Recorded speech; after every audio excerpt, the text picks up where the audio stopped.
After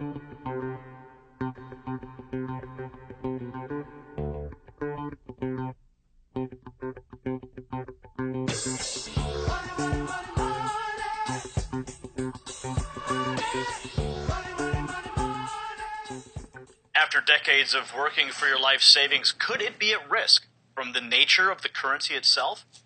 Gold and precious metals have been used in trade throughout the history of civilization, and many people are still protecting their funds by purchasing gold. Paper currencies have been printed since soon after the invention of paper itself. Mongol leader Kublai Khan confiscated all gold and silver in his kingdom, forcing everyone to accept paper money on pain of death.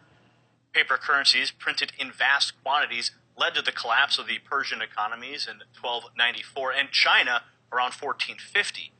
The government of China banned the use of paper money for hundreds of years after that event. In the United States, paper currencies have been around through our history. First, they were printed by banks and states, and later the bills became U.S. Treasury notes. And in 1913, the Federal Reserve started controlling the paper tender. Since that time, the buying power has decreased as inflation slowly eats away at the buying power of the dollar. Dan Girolmo is a gold director elite marketing globally, utilizing the infrastructure of Karatbars International, a group that's aimed at encouraging the return of precious metals as a preservation and exchange resource. He's an expert in gold bullion and the history of paper currency. Dan, also known as Boomer, was also asked to sit on the Roundtable Leadership Council for Karatbars. He's our guest on the show today. He's here to talk to us about the U.S. dollar and how precious metals could provide a haven from inflation. We'll talk about the devaluation of the dollar and how it affects American families and how ordinary people like you can protect your life savings. Welcome to the program, Dan. Thanks, Gary. I appreciate you having me on the show today. Well, it's great to have you here. Gold is always a very popular topic. People love it. You go to the jewelry store and it's shining in front of you. People have been using it as a medium of exchange for years, as I mentioned. But how does the real value of precious metals compare to the U.S. dollar? We've seen all these bailouts and we've seen the inflation that we talked about. So how does gold tie? Very good question. First of all, many people don't realize that the dollar, this right here, that dollar was worth 1.5 grams of gold when it first came out. That wasn't taught to me in schools. Was it taught to anybody else? And so the dollar, and this is the world's exclusive reserve currency until it isn't anymore. Okay? There's a shelf life with all money, and this is supposed to be a representation of your labor. But why is it worth less tomorrow than it is today? And so paper money is merely a substitute for real gold money. Okay? And so its role in society is back to the basics. Whatever happens to the dollar happens to everything you have kept in dollars. Okay? And so if there was a way that you could get back to real gold money as a preservation of your labor, that is where we need to head, because it has created all the symptoms in society for it not doing what it used to do. It's really just that simple. But many people haven't paid attention to it because it's so slow. It's like a mouse eating on a little piece of a cookie. And so over time you see it, but not directly in a short sense. So the dollar, $1 U.S. dollar, used to be equal to how many grams? 1.5 grams of gold. So then what caused this shift to remove the gold from the currency? Well, number one, the government could only print enough money as they had enough gold in their vaults to back it up. And when certain policies, even with good intentions, whatever, caused them to exceed that, they had to make a change and decouple it from gold. And I believe that was August 15th, 1971. Now, we've had a number of guests on this program who have warned of an economic collapse. Gerald Salente has been a guest on the program a number of times. He's warned of this for some time. We've also had Charles Goyette, the author of The Dollar Meltdown. He's been on the program. He's warned of the pending collapse. In your view, in your assessment of what you've seen as you travel the world and you witness different economies, you witness different mediums of exchange, are we as a nation here in the United States under the threat of a economic collapse? Well, I'm sure nobody. I'm not a sightseer, but I would say that we see all the symptoms in society today that there's going to be a change. We saw it in the mortgage debacle. No real legislation has changed from that since then. So there's nothing to prevent that from happening again. There's all kinds of other indicators across the planet, as we see in, for instance, Occupy Wall Street, Tea Party movement, regime changes, bail-ins, bailouts, private pension funds being swapped out with public trust bonds. We've seen Venezuela in early February actually devalue their bolivar, right? They did it without warning, and I'm sure that caused some economic turmoil. And so this is the world's exclusive reserve currency until it isn't anymore, and it is only backed by a promise, okay, that it's good to pay the taxes, right?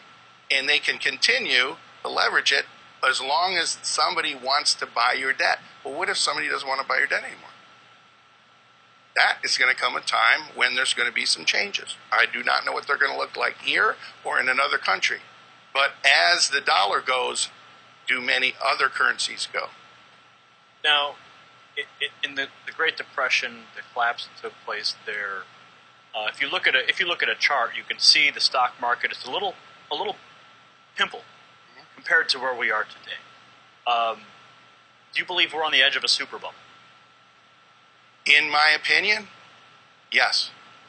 And I think honestly, in common sense, can the stewards of this ever tell you that it's in trouble?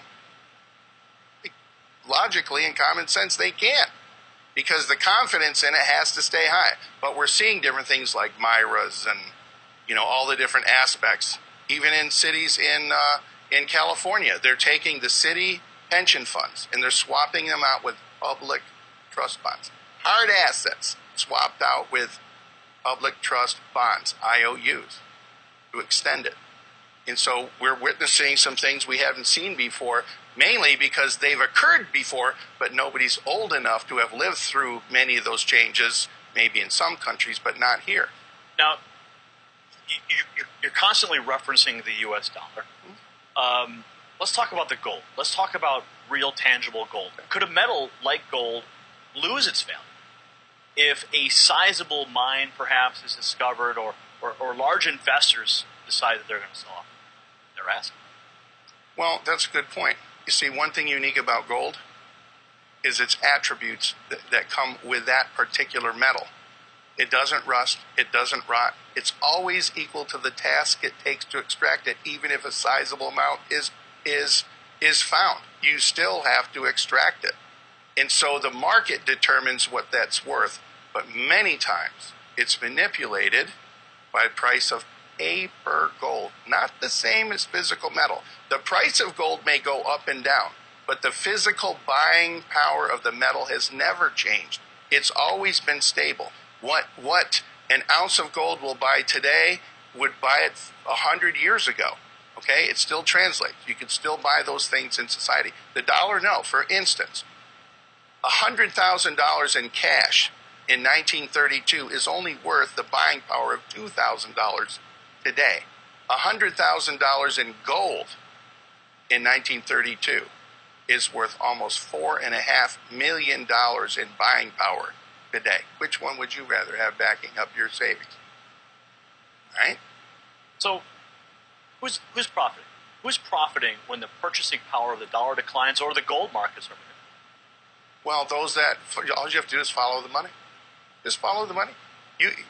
You can do your own research. I encourage you to do your own research and find out yourself. Anytime interest is collected, okay, who's getting the interest? Realize this. 3 years ago, the government was collecting $3 to figure out what to do with $1. Last year, they were collecting $4 to figure out what to do with $1. This year, they're collecting $5 to figure out what to do with $1. Where's this going? Right? Yeah, I can add. All right? You just imagine if that's happening in your own home. And I believe we have good intentions, but I'm not so sure about the results. And so you can do things to protect yourself. So Dan, how can using gold in trade work for ordinary people when corner stores are not prepared to accept precious metals in exchange? Because I understand your company is actually working on that solution. Yes, the Karatbars International company has a unique premise as gold is money. Gold is money and inflation insurance. Not gold as a commodity. Not gold for speculative investment. Not a program for the Wall Street trader mentality. Okay, not that. But you see, if the kind of gold that they use, which is currency grade, 999.9 purity, stamped by an LBMA certified refinery on the London Good Delivery list. Now you have one of those. Yes. Those with. As a matter of fact, this is a Karatbar right there. And that has 1 gram of gold. Yes, this is a measured weight of pure 24 karat gold. Most people have never seen that. And it's surrounded in a certificate of authenticity. Whenever gold leaves the vault, you have to have something that shows where it came from, etc. This surrounds the ingot like a mini vault. It's heat sealed in there that can withstand extreme temperatures, including UV radiation. And it's got holograms and other features that make it gold is money. And gold is a non-compete, real gold money, we're not competing with any other currency. We're not here to replace anything. This in it simply is a real form of the kind of gold that all banks and all governments use themselves to settle debt between themselves. So this in essence is rather historic because it is a global gold currency that people can use in daily life as a medium of exchange. Is that a fair assessment? Yes, that's a fair assessment. Now, part of that is very simple. This here is 100% gold backed, isn't it? When we will probably see new currencies coming out, maybe China coming out, and it might be 20% gold back. Okay? Understand, a Karatbar is a 100% gold back. That's only real physical 24 karat gold in there. Okay? So it makes it unique in the world. And it's private issue, which means it doesn't belong to any one country. Okay? And it could be used in some type of form of exchange. Look at the shape of it. It's recognizable by many people. Now, Congressman Ron Paul quite often referred to honest money. There's a lot of people who are concerned with honest money, as we have already revealed. The U.S. dollar is in dramatic decline since the creation of the Federal Reserve System. Would you classify the Karatbar as a perfected form of sound money?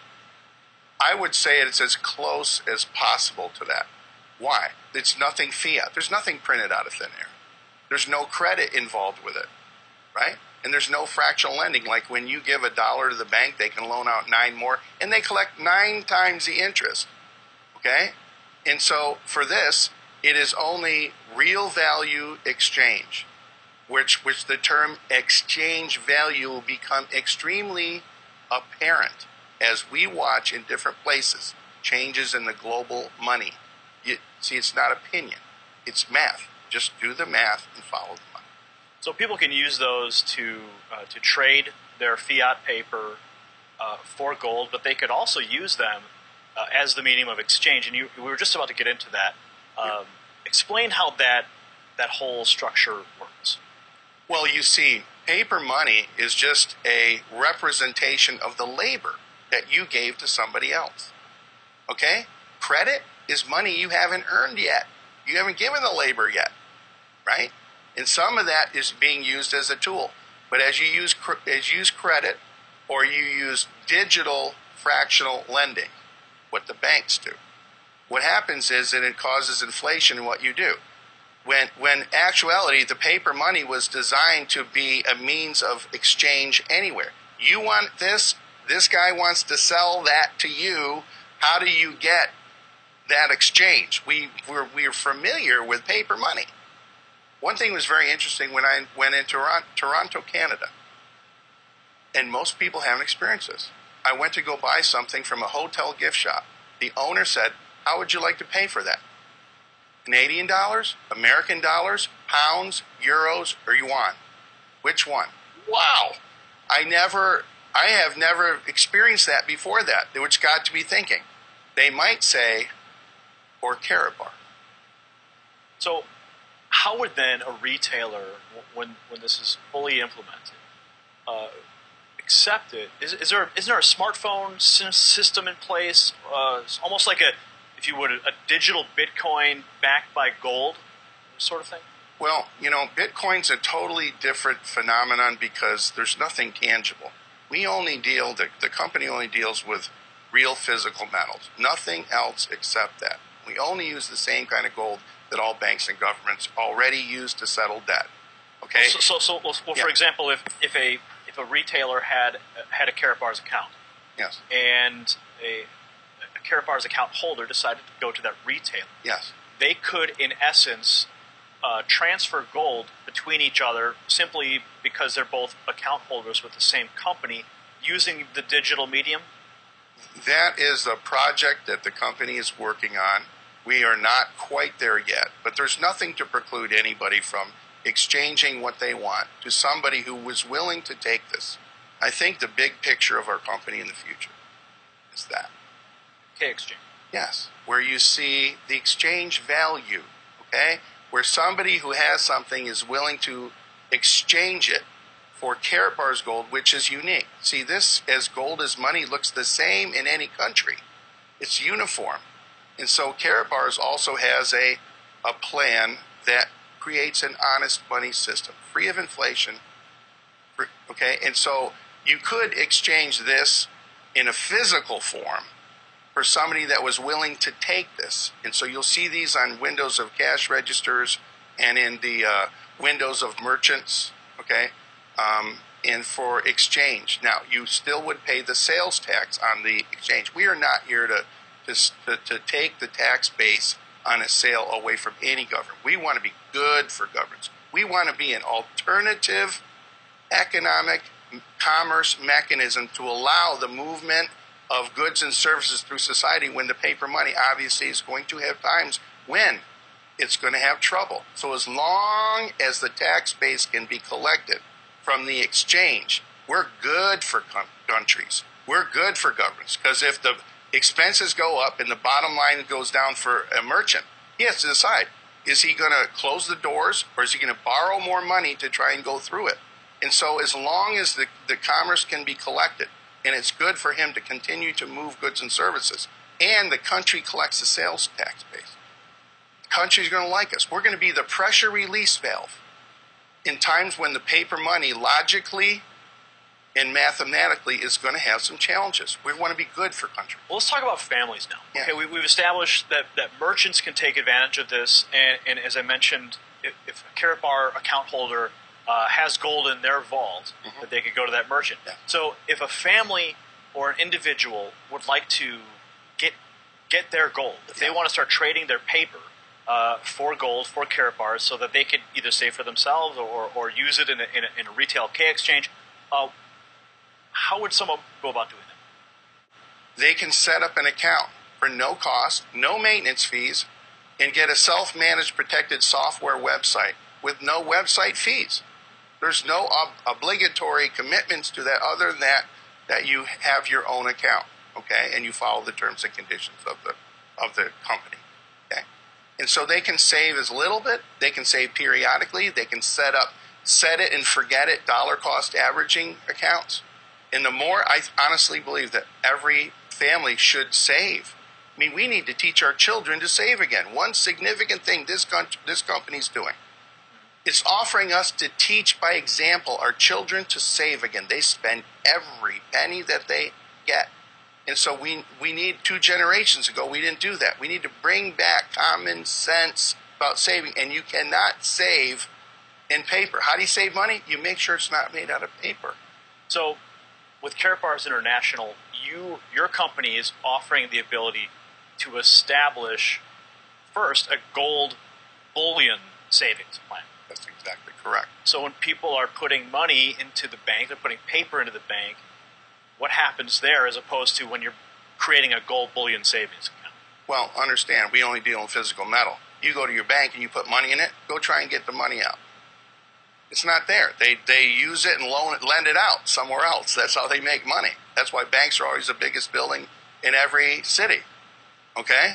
And so they utilize the money to make money, but they utilize it in a way that you and I don't get to partake in that. That's privileged and private to their knowledge in the background. And so what we do is very simple. We take paper money, we turn it into physical gold money, and we save it. We put it in our piggy bank. And as the paper money that's supposed to represent your labor, it loses value. You need to get 2 jobs, 3 jobs. Kids stay home till they're 25 or 26. You see different ways that they're trying to access to get the money. And so the simplicity of everything is just take some of your paper money, exchange it into gold money, and save it. Okay? As the value of the paper money goes down, the value of the gold account preserves your labor in value in physical metal. And so it balances out your losses. From all the decisions made by bankers, politicians, and governments, even with good intentions that didn't work out the way they thought it was going to work out. I can't control that. What I can control is what I do myself. Now, in my research, I've also discovered that through Karatbars International, there's a way that families could also achieve an additional income stream through an affiliate program. That's exactly right. Karatbars is an e-commerce company. And I want you to think of the premise in the future where anything that can be bought in paper money could also be bought in fractions of a gram of real gold money. If the gold money were uniform, easily recognizable in the hands of a lot of people, there lies the brilliance. Look at the shape, look at the metal, and it's the only kind of metal that all banks and governments use for settlement of debt. That's why this company doesn't do coins. That's why it doesn't do silver. Are they good forms to save? Yes. But are they universally accepted worldwide as good for settlement of debt? And so we will see the advent of more and more of these K exchanges come as the exchange value of the paper money becomes apparent of what it isn't doing. When people recognize that, the economic light bulb will come on. But what is the affiliate program? The how affiliate does program, it work, and how can a family benefit from that, aside from the simply setting up a gold bullion savings account? Yes. The simplicity is that your own actions to set one up and use one. Karatbars doesn't advertise. They give you the ability to refer others to us to open their own account. I don't sell gold. I don't give tax or financial advice. Here, I offer people to, look at, this is what I'm doing. This is my result. If you like that, you can get your own account too. And if you like it, you can refer other people if you want to. If you want to. And in turns, they give a substantial, robust rewards program back to you. And they've been in existence for over 4.5 years. It was in the middle of our 5th year now. And paying out regularly on time as needed. Okay? Now, what are some of the differences for small investors between holding on to certificates for gold, and possessing the metals personally? Well, first you need to know that physical metal is insurance. Okay? Paper stocks and certificates are an investment. Can investments go to zero? Yes. Does a physical metal ever go to zero? No, it's tangible. You know, you put $1 in a fire, what do you got when you get done? Ashes. You put this in a fire, what do you got? You still got the metal. It takes 1954 degrees to melt it. And so you can't take the paper certificate and they're going to give you physical gold bullion for it. They take this much amount of physical metal and they fractionalize it maybe even 100 times. So the stock that they create that from could be as much as 100 times more than the actual physical metal that backs it up. Okay? Now, Dan, we're almost out of time. And if there's one thing that you want our viewers to take away from your experience working with Karatbars, your experience in the global economy, and things you've witnessed over time, if there's one thing that you want the American people to take away from your experience, what would that be? Number one, evaluate where you're at and assess, is what you're getting what you want? Have you entrusted everybody else to take care of the things that you maybe need to start taking care of yourself? What is the message that you're sending to your children on top of that? And if you never worked another day in your life, how much money you have coming in? Life's a series of tasks. Some tasks pay you $30,000 a year, some pay you $100,000 a year, some pay you $500,000 a year. But as long as you can perform the tasks. We have a logical, universal solution to the worldwide debt, savings, and currency crisis, and you don't need anybody else to do it except you, the person you look at when you're brushing your teeth in the mirror. And so we offer anybody that wants to do that. They have the opportunity to do that, insulate themselves from the decisions that made by the people we trusted that didn't work out quite the way they thought it was going to work out. Okay? All right, Dan, thanks for joining us today on Thank you very WHCT. much. Appreciate that. Thank you. All right, that was Dan Girolmo. He's an expert on gold bullion and the history of paper currency.